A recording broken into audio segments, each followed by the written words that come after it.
So the PS5 controller has finally been revealed, and honestly, I don't know how to feel about it yet. The first thing that popped into my head was, that's an Xbox controller. And looking at it, I'm not really wrong about that assumption, because looking at the PS5's DualSense next to the PS4's DualShock, it's like the DualShock had began gaining weight and became the behemoth of controller that we're looking at here. In an article I have, they explain some of the new features and changes they've done, so I'll link the article for anyone who wants to read more in depth. One of the earliest things we knew about the PS5 controller is that it would make use of haptic feedback and adaptive triggers. That's still true, as Sony had previously announced in their blog post. Sony detailed a variety of powerful sensations haptic feedback can bring to gameplay, like the slow grittiness of driving a car through mud. Haptic feedback is the same technology behind the Nintendo Switch's HD Rumble, and we know the Xbox Series X controller will make use of it as well. So basically what Sony has done is make it so you can get more sensations with the controller as you play.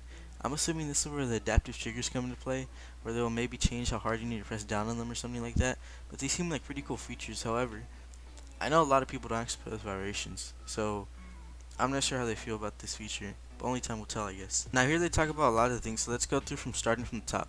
The first thing is the rechargeable batteries, which is something that isn't changing. However, what is changing is the use of USB-C.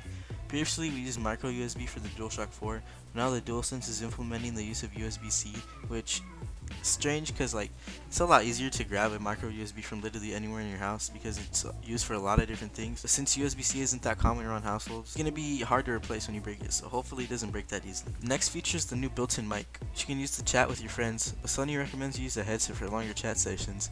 Now all I'm getting from this is that you can use your PS5 controller as a sort of cell phone, which is honestly pretty interesting. But I think this is how my DS worked when I was little. And whenever I played Mario Party DS, every time I got that one minigame where you had to blow on those stone statues down, I'd always spit all over because of how hard I was blowing.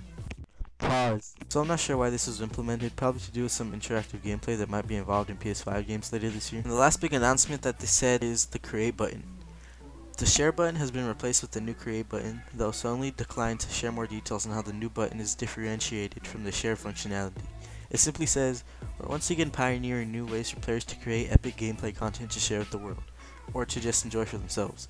More detail on that is said to be coming closer to launch. So this is basically a more updated and better version of the share feature, so I'm assuming that there is going to be a better, more complex version of the share factory from PS4, which would be cool to see since it would probably allow you to record and edit a YouTube video or something like that without ever having to leave your PlayStation, which is good news for people who would like to create content but they just don't have the resources they need. That's pretty much everything we know so far, and let me know in the comments if I missed anything important, and also comment down below what do you guys think of this new DualSense controller for the PS5. That's going to be it for me, guys. Hope you enjoy the video. Don't forget to wash your hands, stay safe, and I'll catch you in the next one.